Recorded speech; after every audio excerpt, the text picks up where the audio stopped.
Hello everyone, welcome back to Magical Mondays. It's story time with me. I'm Sara and I hope you've had a good week. I'm back with yet another story, and this one once again is from this book called Tales of Heartfulness. If you remember, last week also we took a story from there. It has some really insightful stories, and this week I'm taking a story, the story of Shvetaketu and his father Uddalaka. Once upon a time, when Shvetaketu was a young man, he had completed his studies. And after completing his studies, which was in a Gurukul, he had lived in the Gurukul for 12 years.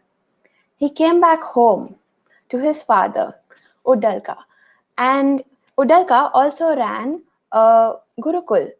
But you know how children are, they don't really they be naughty with their parents when parents are teaching them. That's why many parents don't prefer homeschooling, because they think that the child will rule them.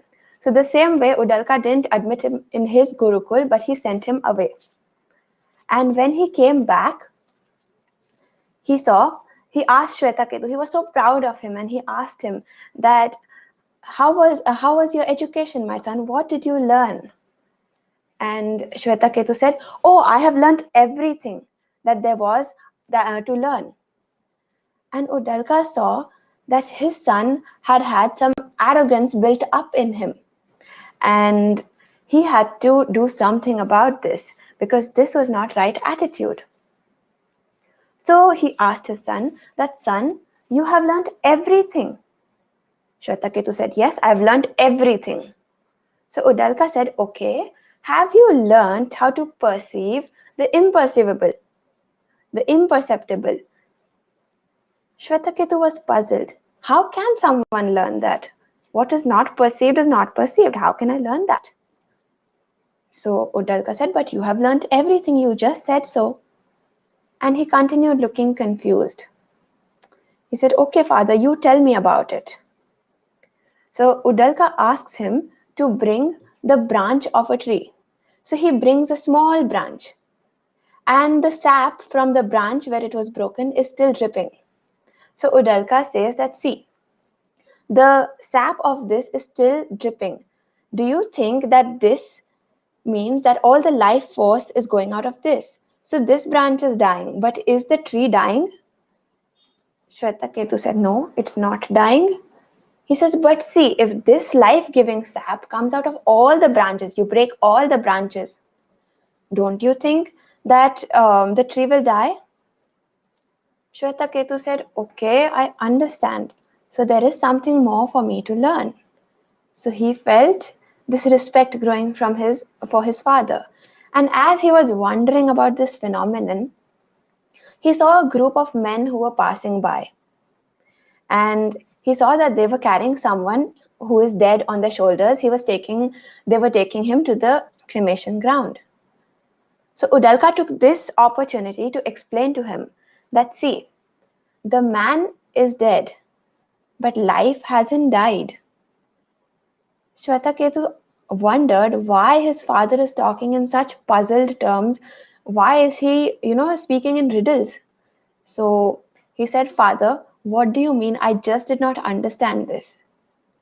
So Uddalaka continued that, you see, the body is dead, but the soul lives, which is the very essence of life. This soul is there in everything. It is there in trees, it is there in birds, it is there in human beings, it is there in non living objects. And that is the essence of life. That is the higher essence that all of us possess. And that is what we have to perceive. So Shvetaketu said, okay, but how can I understand that? Because I can't see it. How would I? So he said, okay.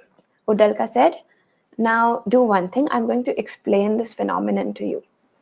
Get a glass of water from the river. So he picked up a glass of water from the river, and Uddalaka asked him to put some salt in it. When he did that, Uddalaka said, do you see the salt particles? Shvetaketu said, yes.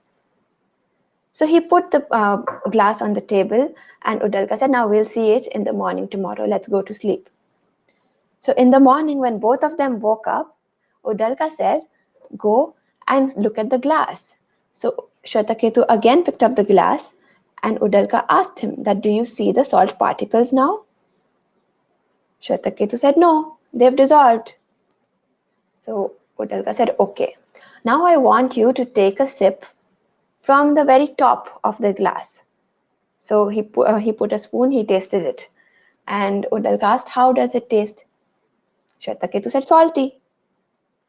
Then he said, okay, now take a sip from the middle of the glass. So he put a spoon inside, got water from the middle, and tasted it. How does it taste? It tastes salty. And then he said, now take a spoon from the bottom of the glass. And he tasted it.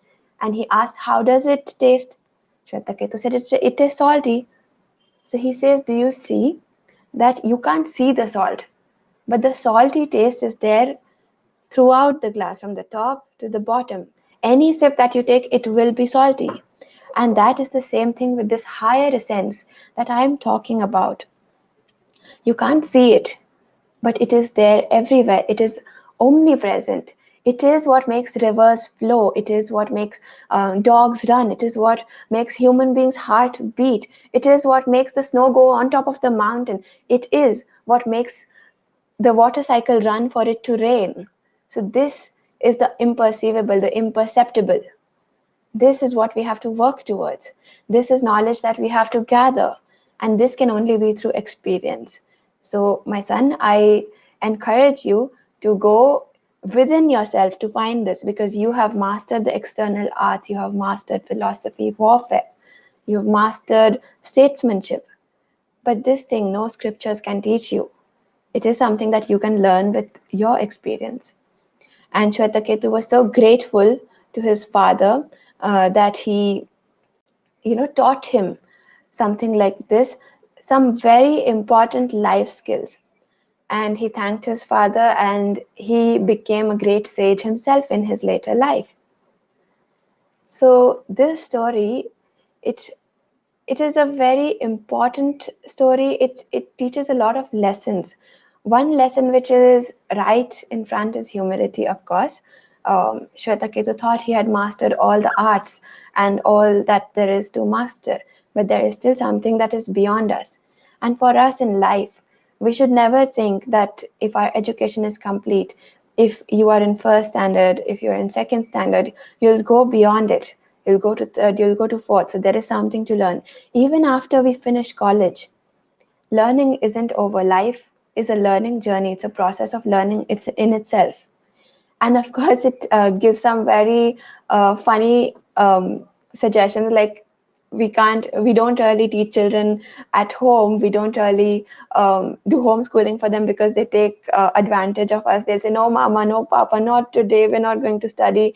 So that's why Uddalaka didn't admit him in his own gurukul. So these things I found really prominent in this story, and I've got this opportunity to share with you. And I would be really happy if you can say, if there is something that you really want to learn, you can mention it in the comment section.